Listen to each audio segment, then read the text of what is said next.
close to me.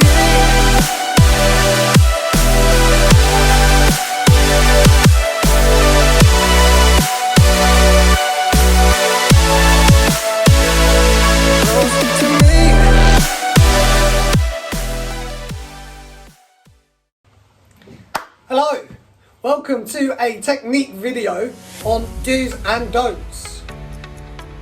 So, whilst I'm currently recovering, this has all been pre-recorded for you guys to know what you should be doing and what you shouldn't be doing with 3 of my personal favourites and 3 of the most simple basic movements that build a really great foundation for improving strength and building muscle mass and tone.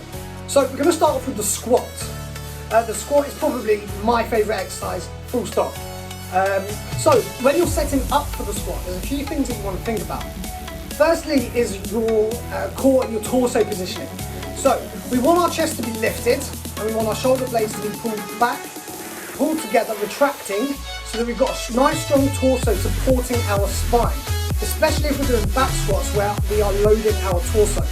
Once you've done that, you want to get your chest right against the bar and your feet probably where the widest part of the shoe is, directly underneath the bar. Okay? That's going to allow us to squat underneath and set the bar on the muscly part of the back here. It's not on the neck. That would be compressing our spine. What we want to do is rest it on our natural cushion, which is our muscle. Once we've got the bar loaded onto our torso, it's a very simple 2 steps backwards away from the rack. Okay? We're always facing the rack so we can see where we're going when we're putting it back, so that you don't fall off, lose weights to one end if you're one of those people who doesn't like to use clips because your ego is bigger than the weights you're lifting. So 2 steps back, feet positioning needs to be at the very least directly under your hips. Now you can go wider, there's a few things to consider here. Number 1 is the wider your stance, the likelihood is that we're going to be limiting the range of motion into the bottom phase of the movement. Typically though, everybody's anatomy is different. So for me personally, my feet are directly under my hips. That helps me to get the best depth. Some people might go for a naturally wider stance, especially if you're into something like CrossFit or Olympic lifting. You'll notice that when some of these people are going into overhead squats, they're typically going with a very wide foot placement. From here, the hips are the first thing to move. We shift them slightly back, keeping our core braced, and sit down or sitting into an armchair. So we hips drive back, we start to push the knees over the toes to sit down into the position that we want. Knees going over the second and third toe. The toes that we our foot placement, we need our toes pointing at 11 and 1 o'clock. So imagine a clock face in front of you, toes at 11 and 1, knees driving out, hips driving back. Our torso needs to remain upright as best as possible. In terms of depth, firstly, you don't always need to go arse to grass. That's completely fine. You can just go to 90 degrees. 90 degrees is really beneficial, especially if you're a sports performer, because it allows you to build strength in the ranges where power production is more prominent. And that's really beneficial for performers in a lot of different sports, lots of different disciplines, such as boxing, cycling, football, rugby, anywhere that involves a jump.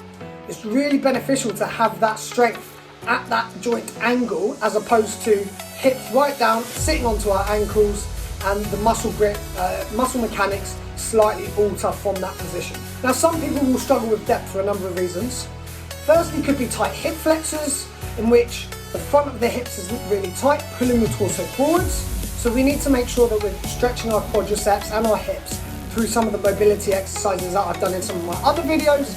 But one of the easiest ways to do this is a lunge and reach, or alternatively, you can just simply do a upwards dog position. Another thing that restricts depth and performance in a squat, ankle mobility. So, to improve our ankle mobility, we've got 2 muscles in the calf, gastrocnemius and the soleus. The soleus is a superficial muscle, so you can't really see it. The best thing to do here is to foam roll your calves, okay?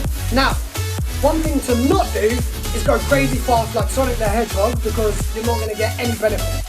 That's just going to cause the muscles to flop loads of blood to the area and seize up. What we want to do to increase mobility and range through that joint is to go nice and slowly. And research suggests at a minimum of 30 seconds in one direction and 30 seconds in the other.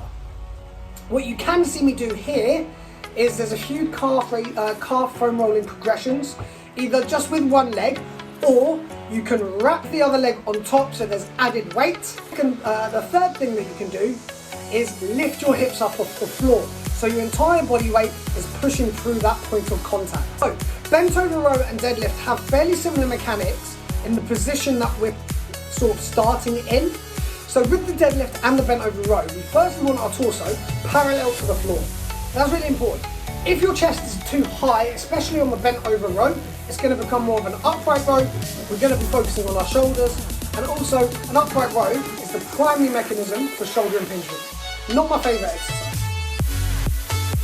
So, we start with the bar on the rack, we lift up 2 steps back to create space from the rack. We then tip forwards, driving our hips behind us as far as we can. You should start to feel a little stretch in the hamstrings, the back of the leg. That's perfect. At that point, we can then soften the knees a little and keeping our chest to the floor. My head remains neutral, looking forwards and down.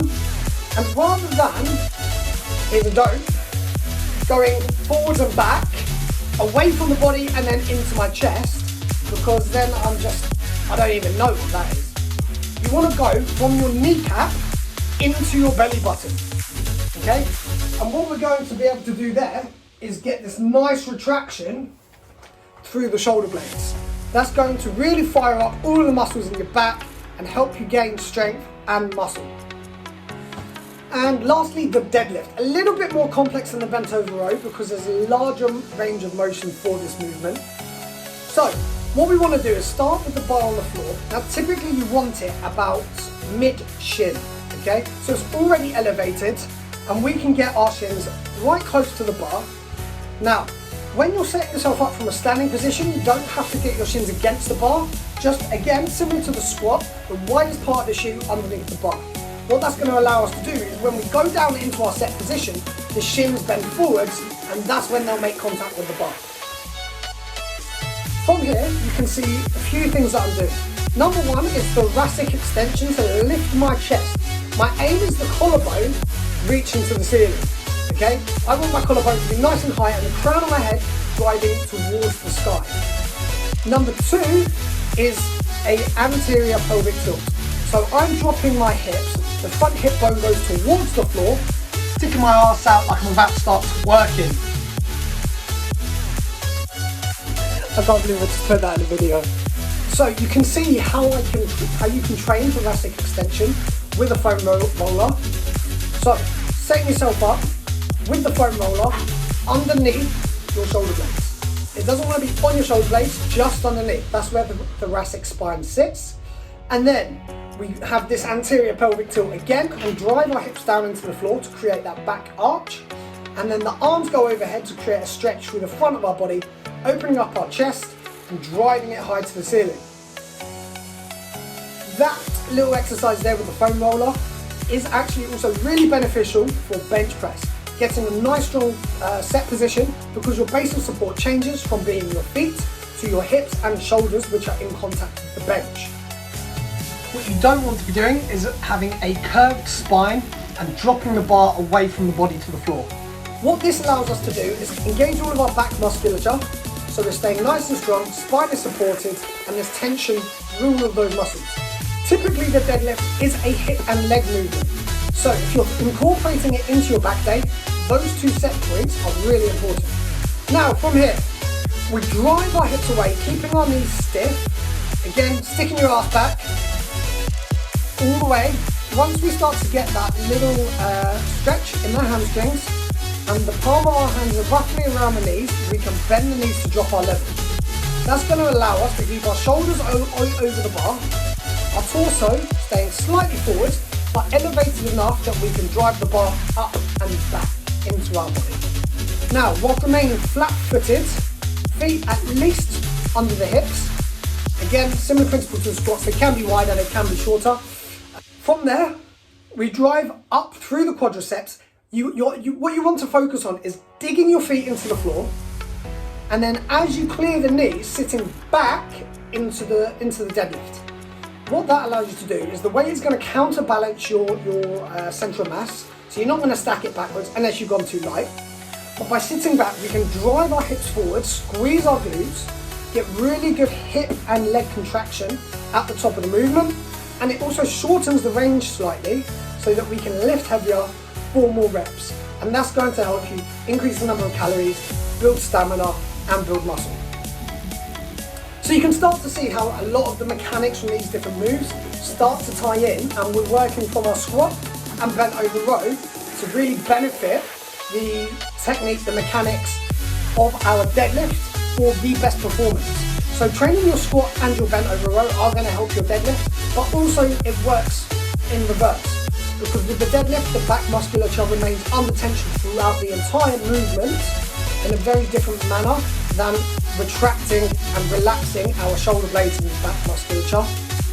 And also with the squats, because the deadlift to lift off of the floor requires a lot of force production to start from the ground and get it up into our hips, which is going to build quadricep power, which is really beneficial for your squat.